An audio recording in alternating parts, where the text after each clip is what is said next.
Alhamdulillah, syukur kita kepada Allah. Ucaplah Alhamdulillah, syukur kita kepada Allah. Selawat ke atas Nabi Muhammad. Ya, dan Alhamdulillah kembali kita bersama menerusi rancangan Rampai Pagi, dan kita akan ikuti ceramah agama untuk pagi ini seperti biasa, khususnya kita berada di dalam bulan Ramadan Al-Mubarak ini. Dan bersama kita di pagi ini adalah Yang Mulia Ustaz Awang Muhammad Hanafi bin Abdul Rahman. Assalamualaikum Ustaz. Waalaikumsalam. Apa kabar Ustaz? Alhamdulillah. Apa kabar? Saya pun Alhamdulillah juga. Jadi mungkin sepanjang semenjak bulan Ramadan ini, mungkin saya dan mungkin rakan-rakan penyampai lain kalau di sebelah pagi ini tidak lagi akan bertanya sudahkah bersarapan atau belum. Mungkin di bulan Ramadan ini sudah akan ditanyakan soalan semata. Baiklah. Jadi Ustaz, tajuk kita pada pagi ini adalah memperkukuhkan rohaniyah melalui peningkatan ibadah.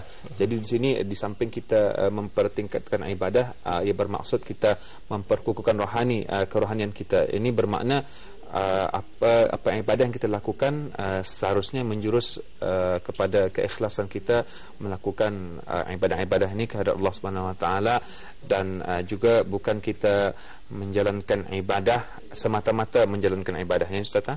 Jadi mungkin Ustaz dapat lebih memperjelaskan tajuk ini kepada para penonton, khususnya untuk kita bersamalah sebagai peringatan untuk kita bersama. Silakan Ustaz.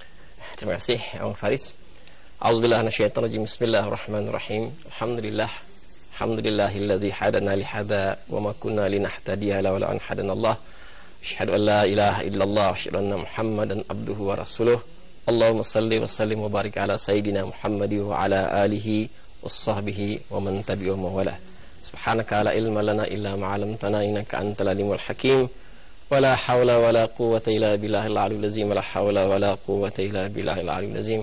Wala hawla wala quwwata illa billahil aliyyil azim. Rabbi shrah li sadri wa yassir li amri wahlul 'uqdatam min lisani yafqahu qawli. Assalamualaikum warahmatullahi taala wabarakatuh. Alhamdulillah, dengan Allah Subhanahu wa taala dapat kita sama-sama bertemu kembali dalam siri ceramah Rampai Pagi, dan seperti mana yang disebutkan oleh saudara Faris tadi, bahawa kita akan memperkatakan satu tajuk, yaitu memperkukuhkan rohaniyah melalui peningkatan ibadah. Ini sesuai kita dalam bulan ibadah, bulan puasa, bulan Ramadan. Jadi adalah bulan untuk meningkatkan ibadah, kata ni. Jadi dengan peningkatan ibadah itu, insya-Allah mudah-mudahan akan dapat memperkukuhkan lagi rohani, kata ni. Rohani, kerana manusia ni secara umumnya adalah manusia yang mempunyai jasadnya atau jasmaninya, dan dalam satu aspek lagi katanya juga adalah dalam aspek kerohanian. Dua-dua ini perlu kita perkukuhkan. Jadi ibadah ini lebih menjurus kepada untuk memperkukuhkan kerohanian, katanya. Jadi dalam bulan puasa ini, insya-Allah semua orang ingin beribadah. Jadi ibadah ini adalah sebenarnya merupakan makanan dan sumber kesejahteraan rohani. Itu ibadah. Jadi ibadah ini, karena kalau jasmani kita ni, kita ni berpuasa, kemudian kita ni sungkai berbuka puasa, dan kita ni perlu makan makanan jasmani. Tapi rohani pun perlu juga makanannya. Jadi makanan rohani ini ialah ibadah. Sumber kesejahteraan dan kesehatan rohani ialah ibadah. Jadi kalau jasmani kita ni pun perlu juga, kadang sekali-sekala bersenaman. Selalu orang bersenaman. Sekarang ni musim kita ni memperkatakan namanya kesehatan, menjaga kesehatan jasmani. Kita ni juga perlu menjaga kesehatan rohani. Perlu menjaga kesehatan rohani. Kalau kereta kita ni kadang-kadang sekali-sekala bila sampai waktunya perlu kena servis, masuk ke dalam bengkel dan sebagainya, workshop, maka rohani dan jasmani kita ni pun perlu servis. Kalau dalam bulan puasa ni, mungkin kita ni daripada segi maidah kita ni, dari segi makanan kita ni, dari segi kita ni punya perut kita ni dan sebagainya, kita ni servisnya dengan waktu siang hari kita ni dah makan, supaya lebih lagi perut itu ada kerehatannya. Tapi di samping itu perlu juga kita ni beri tumpuan kepada kerohanian. Kerohanian perlu juga diservis, maknanya dipertingkatkan. Kalau segi dalam segi telefon perlu ada dia punya recharge-nya, Supaya jangan dia punya kredit balance atau account balance-nya tu tinggal sedikit, mungkin terputus katanya kredit lainnya. Jadi itu perlu katanya perlu servis, perlu bersenaman, perlu riadah kerohanian, perlu katanya makanan kerohanian. Jadi bulan puasa adalah sebaik-baik masa dan musimnya katanya sama-sama untuk mengadakan senaman dan juga menservis rohani katanya. Dan juga selain daripada katanya memberikan makanannya dalam jasmani katanya juga kalau berbuka disuruh katanya makan makanan yang berkualiti. Jangan terlalu banyak, jangan terlalu waktu makan tu banyak, nyorang katanya sampai kebong kayangan. Jangan, karena sudah bila terlampau makan banyak sekarang segi jasmaninya berat badan untuk beribadah, malas untuk beribadah. Jadi makan setakat yang perlu dan sebagainya. Dan makan benda-benda yang berkualiti. Tadi saya sebut makan yang berkualiti, makan perkara yang berkualiti. Begitu juga rohani ketani. Rohani ketani perlu juga makanan yang berkualiti. Maknanya perlu ibadah-ibadah yang sesuai untuk meningkatkan dan memperkokohkan kerohanian ketani. Perlu ada senaman-senaman, riadah, exercise yang untuk memperkokohkan kerohanian kita. Perlu kalau kereta tu kalau diservis, kalau mana yang kotor-kotor itu perlu dibersihkan, dibuang sebagainya, dicuci enjinnya. Maka rohani ketani pun kesan-kesan dosa ketani mungkin selama ini mungkin secara sadar atau tidak sadar, secara langsung atau tidak langsung mungkin dosa-dosa telah menjadikan hati ketani jadi hitam, bintik-bintik hitam dan sebagainya, merosakkan hati, merosakkan jiwa, merosakkan kerohani. Maka waktu inilah ketani banyakkan bertaubat. Selain bertaubat, ini mengandungkan mensucikannya. Kalau kereta mungkin tadi cuci dengan minyak sebagainya, tapi kalau rohani kita sucikan dengan banyak beribadah. Banyak tadi beribadah, banyak melakukan riadah kerohanian, riadatul nafs dan sebagainya. Secara fitrah atau secara naluri manusia akan mencari Allah. Ini fitrah manusia. Macam mana pun manusia itu, walaupun yang dah percaya pada Allah, golongan etis lah katakan, dah percaya pada Allah. Tapi kalau bila-bila terdesak kadang-kadang, Godnya sekarang. Rasa sekali bila terdesak, itu nalurinya manusia yang mencari Allah. Cuma caranya itu sesuai, kaindah sesuai. Sebab itu Rasulullah diutuskan untuk menunjukkan kita ini macam mana jalan untuk mengenal Allah dan beribadah kepada Allah Subhanahu wa taala. Alhamdulillah kita ini lahir dan juga mungkin kita ini sebagai orang Islam diberi hidayah Allah, dapat mencari Allah dengan cara yang betul, dapat beribadah dengan Allah dengan cara yang betul yang dipertunjukkan oleh Allah Subhanahu wa taala. Sebenarnya ketani dalam Islam ini dia diajar bahawa sejak kecil, sejak asal ketani, kejadian ketani lagi, sebenarnya manusia sudah tahu siapa pencipta ketani, siapa Allah, siapa Khalik ketani. Ketani sudah kenal. Dan ketani hanya akan merasa tentram bila mendekati diri pada Allah Subhanahu wa taala. Ini mungkin ketani lupa, tapi sebelum ketani dihantar ke alam musyahadah ini, ke alam dunia ini, kita sebenarnya sudah diciptakan terlebih dahulu dalam alam arwah, dalam alam roh, diciptakan sebelum kita dimasukkan ke dalam kandungan ibu kita. Apabila ibu kita sudah mengandung selama 120 hari, maka malaikat akan meniupkan roh ke dalam janin yang dalam kandungan ibu kita itu. Tapi sebelum itu kita ini sudah diciptakan, roh itu sudah ada, dan roh ini sebenarnya sudah kenal Allah Subhanahu wa taala. Ini sesuai dengan firman Allah, di mana Allah berfirman dan kata, alastu bi rabbikum qalu bala syahidna. Allah terangkan ketika kita diciptakan dalam alam roh, maka Allah bertanya pada kita, alastu bi rabbikum, bukankah aku ini Tuhan kamu? Jadi kita ni ketika itu masa dalam alam roh lagi menjawab, bala syahidna, benar, bahkan benar ya Tuhan, kami menyaksikannya. Jadi kita ni sudah kenal Allah tu dalam alam arwah tu, alam roh tu sudah kenal Allah. Ini fitrah kita ni, semula jadikan ni insting kita ni. Dalam ayat lain Allah berfirman, inna aradna amanata 'alas samawati wal ardi wal jibal fa abayna ay yahmilnaha wa ashfaqna minha wa hamalaha al insan innahu kana zaluman jahula. Allah kata, inna aradna amanata 'alas samawati wal ardi, sesungguhnya kami telah menawarkan amanah tu, amanah tanggungjawab untuk menjadi khalifah di muka bumi ini, 'alas samawati wal ardi, kepada langit dan bumi, wal jibal, kepada gunung-gunung. Semuanya menolak, semuanya enggan, maknanya semuanya indah sanggup. Indah sanggup. Kenapa anda sanggup? Ditawarkan oleh Allah menjadi khalifah di muka bumi, ditawarkan Allah satu jawatan yang penting, bukan anda sanggup orang, bukan yang tadi anda melihat yang liurnya, tapi jawatan yang penting, karena ini amanah. Setiap amanah mesti dia akan dipertanggungjawabkan. Every responsibility coupled with accountability. Jadi bila dibagi amanah, of course bila kamu dibagi amanah menjadi khalifah, kamu akan dipertanggungjawabkan sama ada kamu telah melaksanakan tanggungjawab kamu. Ini dalam alam arwah sudah ditawarkan kepada langit, bumi, ada gunung-gunung. Maka semuanya menolak. Kemudian Allah kata wa hamalahal insan, ditawarkan pada insan menerima, manusia menerima, kita menerima. Kalau kita menerima amanan, sebetulnya Allah jadikan kita, bapak kita yang mula-mula Nabi Adam alaihissalam sebagai khalifah di muka bumi ini. Allah kata lagi innahu kana zaluman jahula. Sesungguhnya manusia itu kebanyakannya ialah zalim dan jahil. Maknanya bila menerima amanah, kebanyakan kita ini tidak dapat melaksanakan amanah kita ini dengan sempurna. Maka Allah kata kita ini kebanyakannya innahu kana zaluman jahula, zalim dan jahil. Saya ambil ayat ini untuk menerangkan bahawa sebenarnya kita ini dalam alam arwah sudah mengenal Allah, sudah tahu Allah. Sudah tahu Allah. Satu kita bila kita kenal Allah ini, maka naluri kita sebenarnya, insting kita ni, fitrah kita ni sebenarnya suka kepada Allah. Suka. Satu kalau macam mana pun orang itu kalau disakit, kalau dia macam mana pun dah pernah sembahyang, kalau dah sebut ya Allah, hanya sebutnya Allah. Masa dia kembali kepada asal nalurnya, sebutnya Allah. Sebetulnya kita ni sekarang ni di bulan puasa ini, kalau boleh kita ni ingin meningkatkan rohani kita ni, roh kita ni yang sudah kenal Allah ini, supaya dia lebih lagi mengenal Allah di muka bumi ini. Kerana mungkin dengan godaan dunia ini, dengan banyak dosa-dosa yang dilakukan dalam dunia ini dan banyak aktiviti lain, mungkin dia sudah cuba, mungkin jauh daripada Allah Subhanahu Wa Taala.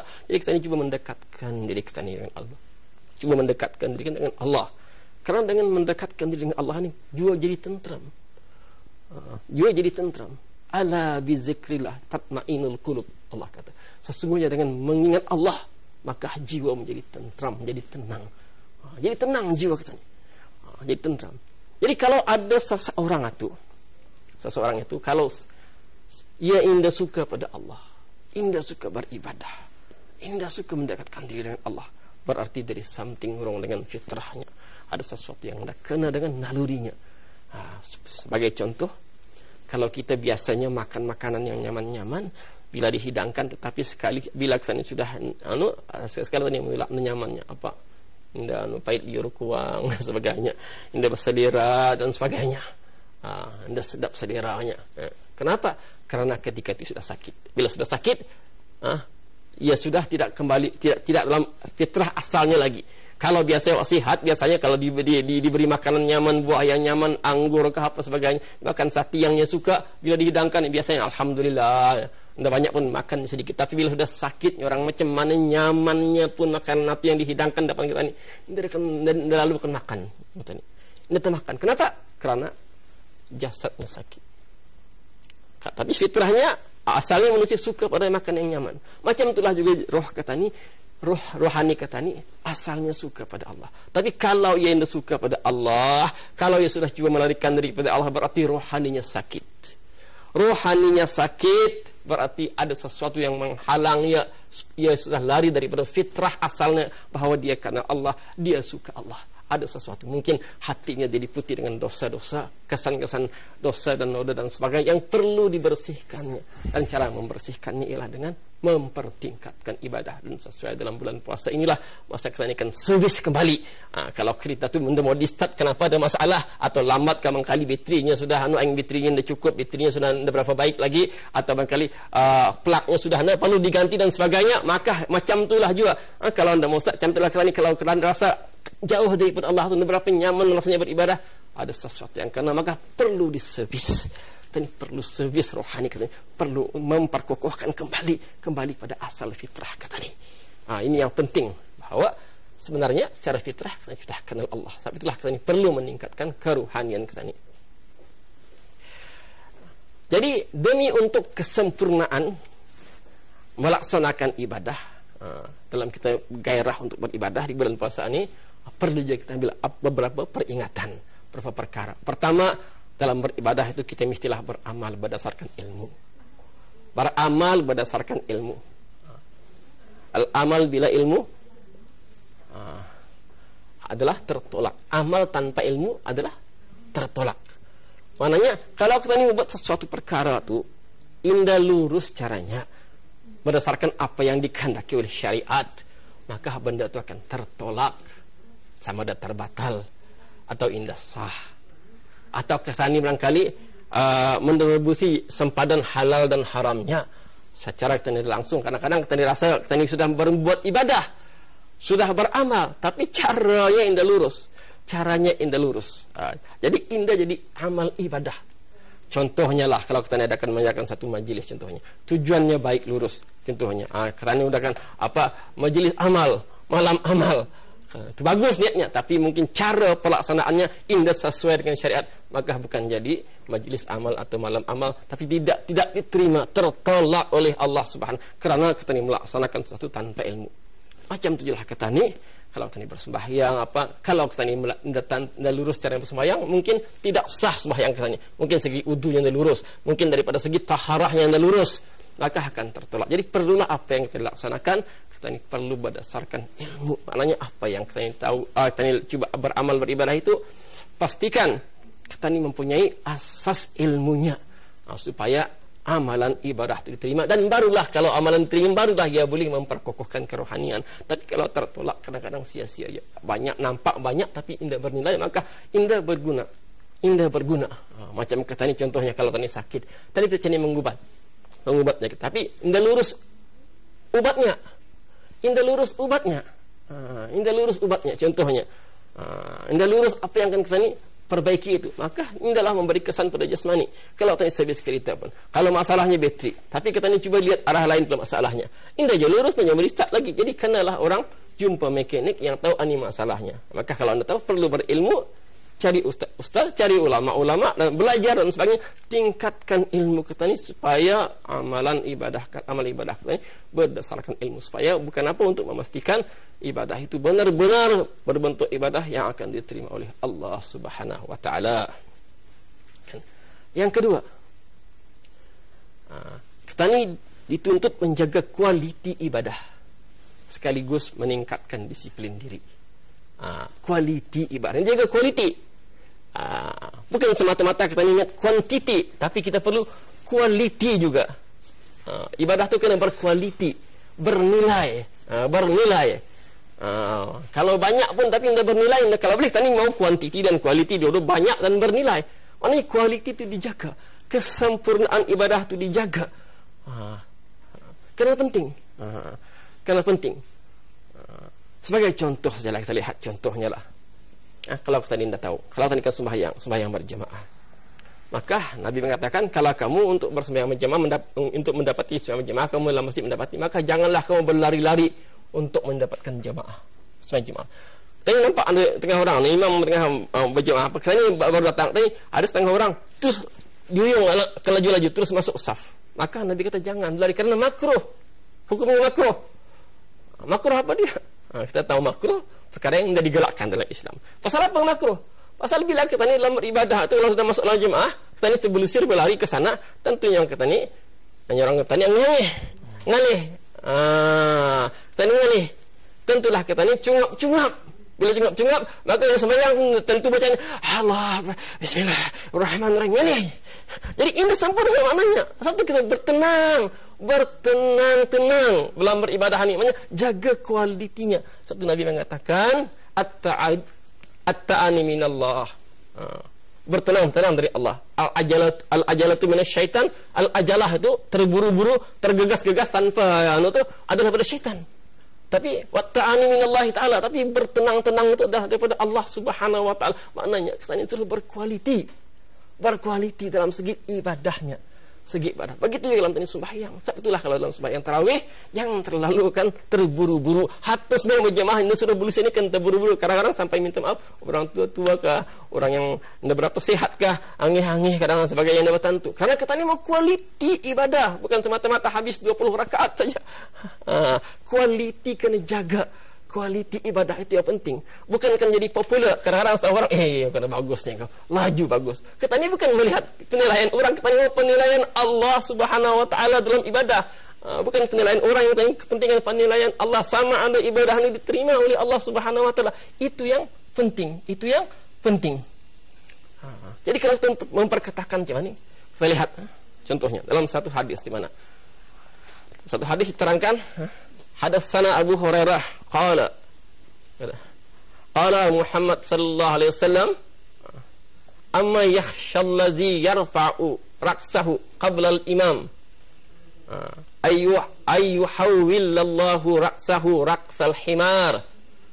Maknanya diberitakan daripada Abi Hurairah, katanya telah bersabda Rasulullah sallallahu alaihi wasallam, tidakkah takut orang yang mengangkat kepalanya sebelum imam bahawa Allah akan mengubah kepalanya menjadi kepala keldai dalam muslim jemaah.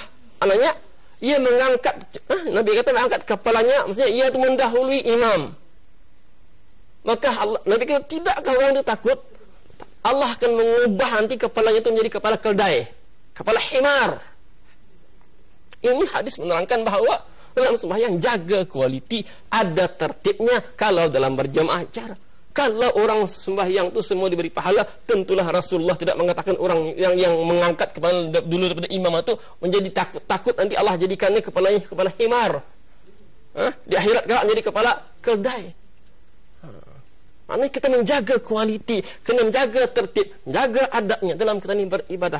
Dan ini dalam sembahyang berjamaah, itu pun kena jaga. Ilmu beribadah sembahyang berjamaah itu kena jaga juga. Jangan kita ini mendahului imam. Jangan kita ini mendahului imam, itu penting.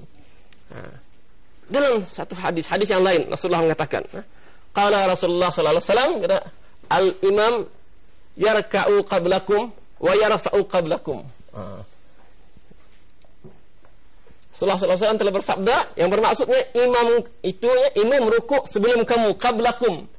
Sebelum kamu rukuk, dan bangkit dari rukuk sebelum kamu. Maknanya pastikan ia dulu bangkit, ia dulu rukuk, ia dulu sujud sebelum kita ni. Kita ni mengikut imam, bukan mendahului ataupun mengiring imam, lebih kurang hampir-hampir kan sama saja. Qablakum, mengikut imam sebelum kamu. Sebelum kamu. Ini kaedah berjalan. Ini kita ni akan menjaga kualiti berjemaah, kualiti sembahyang kita ni.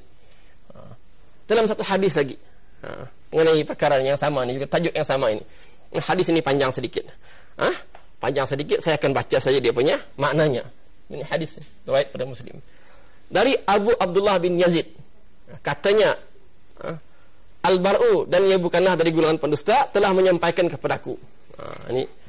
Mereka ini para sahabat bersembahyang di belakang Rasulullah sallallahu alaihi wasallam. Apabila baginda mengangkat kepalanya dari rukuk untuk bersujud, tiada aku lihat seorang pun membongkokkan punggungnya sehingga Rasulullah sallallahu alaihi wasallam meletakkan dahinya di atas tanah, kemudian barulah turun untuk sujud apabila melihat baginda telah sempurna sujud. Ini para sahabat sembahyangnya. Rasulullah, kalau dia melihat belum lagi sempurna satu rukun, mereka mengikutlah sehingga Rasulullah sempurna sujud, maka barulah mereka bergerak untuk sujud sama-sama. Begitu dalam berjemaah. Sebab itu kita takut. Kita ni perlu menjaga kualiti sembahyang ni. Perlu menjaga kualiti sembahyang. Kerana kalau kita ni silap karang, maka bukan dapat pahala, tapi Rasulullah kata takut karang Allah menukarkan kepalanya jadi kepala himar. Kepala himar. Jadi sebab itu kita ni bertenang-tenang sembahyang, beradab-adab. Kadang-kadang kalau ada macam itu ya, kadang ustaz, mana kan dah laju-laju pasal imam pun laju ya. Okey, kalau macam itu mungkin sebabkan mungkin imam pun dapat saham juga. Pasal kenapa yang laju, imamnya laju, mana kan kami pun terlampau. Contohnya. Jadi kerana ada kaedah dia, kita ni dalam beribadah ini menjaga kualiti ibadah kita ni. Banyak kita nak perkatakan, takut segi masa. Kemudian menghindar diri dari maksiat dan dosa dengan bermujahadah. Maksiat adalah umpama makhluk perosak yang boleh memusnahkan hasil tanaman kita ni. Jadi dalam melaksanakan ibadah ini, jangan tadi buat ibadah tapi dalam masa yang sama kita ni terlibat dalam maksiat juga. Ini ada yang ucap ni, ustaz, dia kata aing dengan minyak kalau disatukan mana bercampurnya, alia lain dosa ibadat itu bukan cara Islam. Itu bukan cara Islam. Atau konsep 50-50. 50-50, 50 ibadah, 50 boleh ya maksiat. Itu bukan cara Islam. Karena maksiat itu dan dosa itu merupakan makhluk perusak. Yang kalau tani bertanam, ketani baja pokok-pokok ketani benar. Tapi dalam masa yang sama ketani biarkan masuk makhluk perusak merusakkan. Hendak kita ni pagar daripada apa? Makhluk. Hendak kita ni jaga, kita ni beri ubat supaya makhluk perusak ataupun supaya penyakit ini menghinggap pokok ini. Kalau segi padinya kita ni biarkan olah tanam kita ni baju, tapi kita ni biarkan pipitnya memakannya. Apa yang terdapat hasilnya? Yang dapat pipit rosak, yang tidak dapat hasilnya yang tidak memberikan hasil. Maknanya kalau kita ni campur sekilo gula dengan 1 gram racun, macam mana? Gula jadi racun ke racun jadi gula? Itu maknanya maksud ni boleh merosakkan ibadah satu dalam bulan puasa ni untuk kita meningkatkan ibadah. Jaga juga, jangan lupa untuk menghalang, untuk menjauhkan, menghindarkan diri daripada maksiat. Daripada maksiat. Kena jaga. Kita kena jaga disiplin dan kena jaga. Tanaman-tanaman itu selain daripada kena baja supaya apa? Supaya tumbuh, supaya subur. Kena jaga juga. Kalau ada penyakit, maka bagi ubat-ubat yang boleh mungkin menghilangkan ada makhluk-makhluk perusak lain dan sebagainya. Kita ni pagar, kita ni jaga daripada pipit dan sebagainya supaya dapat kita ni hasil ibadah, dapat memperkokohkan tanaman tu jadi subur dan kokoh dia. Dalam macam jiwa kita ni, rohani kita ni, dia terus subur dan terus kokoh. Karena kekuatan rohani ini penting. Untuk kita inilah kekuatan yang sesuatu kekuatan yang orang bukan Islam tidak memilikinya, tetapi kita ni memilikinya. Kita ni memilikinya. Kalau rohani kita ni kuat dengan kita ni memperbanyakkan ibadah, mempertingkatkan ibadah, insya-Allah kita ni lebih dekat dengan Allah. Bila kita ni dekat dengan Allah, kita ni mudah untuk menerima bantuan Allah Subhanahu wa taala. Tapi kenapa sekarang ni, zaman sekarang ni kebanyakan kita ni lihat umat Islam di seluruh dunia dikotak-katikan, dipermainkan. Kenapa? Karena salah satu puncanya karena umat Islam sudah mengabaikan kekuatan rohani yang mempunyai yang patutnya kita punyai, tapi kita ini tidak begitu memberi perhatian serius kepada pembinaan dan pengukuhkan kerohanian ini. Satu, kita ini dibiarkan oleh Allah Subhanahu wa taala untuk menghadapi musuh tanpa bantuan Allah Subhanahu wa taala. Dalam satu kisah saya teringat, saudara Faris, satu ketika dalam satu peperangan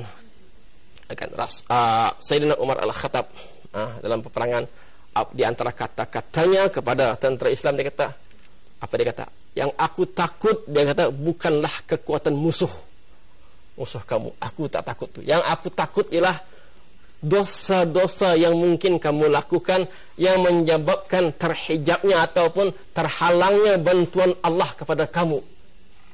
Karena maksiat itu akan menghalang bantuan Allah Subhanahu wa taala. Kalau sudah kena maksiat, kita ini dekat dengan Allah. Sebetulnya Nabi kata, ad-du'a silahul mu'minin. Doa itu senjata bagi orang mukmin. Jadi yang kekuatan Quran ini akan menjadi berkat Allah membantu. Sebab itu kita lihat macam mana para nabi dibantu Allah. Banyak kisah-kisah dari para nabi dibantu, orang-orang saleh dibantu Allah Subhanahu wa taala. Dibantu Allah karena kekuatan mereka mengadu dengan Allah, mereka mengangkat doa dan sebagainya. Allah bantu kami, dibantu Allah. Dalam peperangan Badar Rasulullah, dalam 315 orang boleh mengalahkan 1000 orang. Ketika itu mana Allah turunkan 5.000 malaikat. 5.000 malaikat membantu sama-sama perang. Sehingga ketika itu para sahabat pun hairan.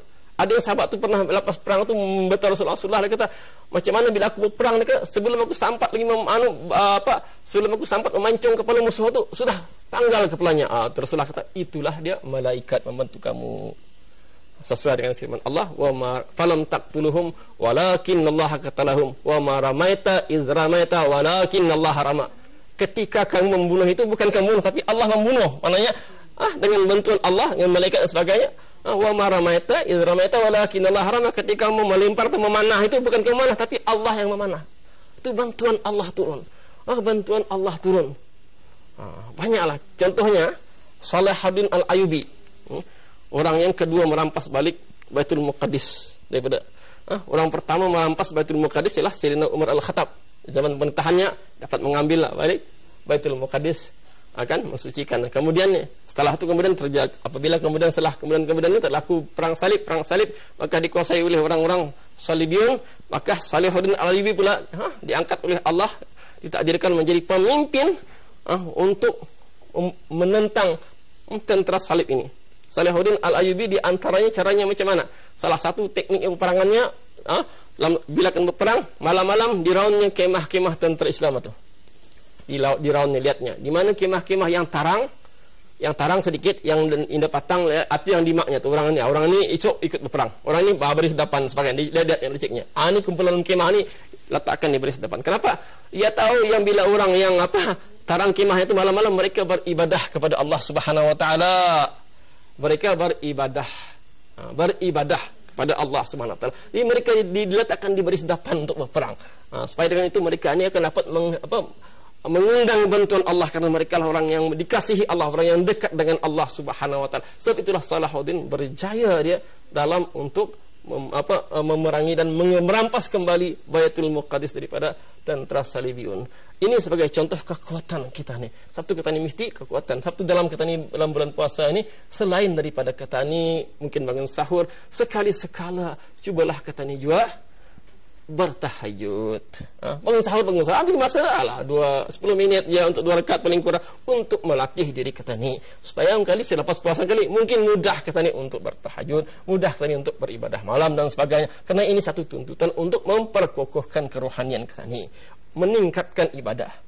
Selain daripada itu kita disuruh untuk dibersihkan diri daripada sifat-sifat mazmumah, sifat-sifat yang tercela. Sifat-sifat yang tercela. Ini kalau saya nak uraikan banyak cerita ini, maka mungkin memandangkan masa tidak begitu mengizinkan, tidak begitu cukup, maka saya akan sebut secara ringkas saja. Dan selain itu, jangan tertipu dengan jalan pintas atau shortcut dalam usaha mencari pahala dan memperkokoh. Ada setengah orang ni yang mau shortcut ni, senang, banyak pahala, senang sebagainya. Contoh yang mudah lah, yang mudah. Kalau kita lihat sembahyang Jumat, contohnya lah bukan kan, tapi sembahyang Jumat terlihat, perhatikan, saya suka perhatikan orang. Karena ada orang itu datang selepas azan dan sebagainya, sudah hampir khutbah, ia datang lambat, tapi kan kerapannya tu. Maaf lah, apa yang kadang-kadang menyilak-nyilak, bukan apa. Kan beri saf. Ia tahu saf yang pertama, yang baiklah, besar pahalanya. Tapi kalau ketanikan saf pertama, datanglah awal sedikit. Jangan datang lambat. Ini datang lambat, tapi mau kan saf pertama. Kan mau shortcut, ia tahu sebagainya. Itu di antaranya. Jadi yang penting, ialah kita ini perlu ada jangan terlalu dengan jalan pintas ini, karena dalam Islam ini perlu ada kesungguhan untuk meningkatkan kerohanian, bukan yang jalan yang shortcut indah sebagainya. Itu ke dalam ibadah ini, insya-Allah kita ini cuba jangan mengelakkan. Kemudian kini fokus dan khusyuk, dan ibadah tidak semestinya di tikar sembahyang atau di tempat tertentu saja. Itu baik ibadah ini sebagainya itu. Sebab itu kita perlu meningkatkan ibadah, dan sesuai dengan kalian memperjuangkan untuk mendapatkan malam Lailatul Qadar sebagai bonus daripada Allah Subhanahu wa taala, bonus daripada Allah ni, maka kita ni selalulah kita ni mempersiapkan daripada kita ni. Jangan cuma malam Lailatul Qadar kita ni, tapi tidak macam kita ni daripada kita ni berlari dalam maraton cross country.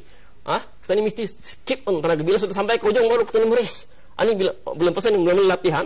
Kemudian tengah-tengah lebih kuat lagi, ujung lagi cak katanya meres sudah untuk itu tujuan katanya. Jangan orang bila ujung-ujung makin lama saja sudah, awal-awal sudah yang kadang ataupun sebagainya. Tidak, saya mau ada istiqamah, ada peningkatan dalam ibadah. Insya-Allah. Saya rasa itulah saya yang dapat, mungkin banyak saya ingin perkatakan pada kita sama-sama. Tapi nampaknya kerana memandangkan kita tidak cukup masa, jadi setakat itulah yang kita dapat pada hari ini, insya-Allah. Yang penting ialah kita ni cuba berusaha memperkokohkan kerohanian melalui peningkatan ibadah di bulan Ramadan Al-Mubarak ini. Baiklah ya Ustaz, jadi alhamdulillah saya merasakan banyak yang saya walaupun perkara ini merupakan yang kita sering perdengarkan, namun perkara-perkara asas seperti ini perlu kita ulang-ulangkan agar insya-Allah kita tidak akan terlupa. Kadang-kadang dalam kita beribadah kita ingin yang lebih canggih, kita ingin yang lebih hebat, tapi kadang-kadang asasnya kita terlupa. Jadi kita tidak dapat mempertingkatkan ibadah, apatah lagi untuk memperkukuhkan kerohanian kita. Mudah-mudahan dengan ceramah yang kita saksikan pada pagi ini insya-Allah akan dapat membantu kita. Jadi bagi pihak Rampai Pagi ingin kami ucapkan terima kasih Ustaz kerana bersama, dan saya rasakan banyak lagi isi yang boleh diperkatakan mungkin di lain kesempatan lagi Ustaz. Jadi Ustaz sekali lagi ucapkan terima kasih dan selamat berpuasa Ustaz. Sama-sama, selamat puasa. Ya udah, alhamdulillah kita akan kembali selepas ini menerusi rancangan Rampai Pagi. Banyak lagi perkara-perkara yang ingin kita sampaikan kepada Auda. Teruslah bersama kami dalam rancangan Rampai Pagi. Kita akan kembali selepas ini.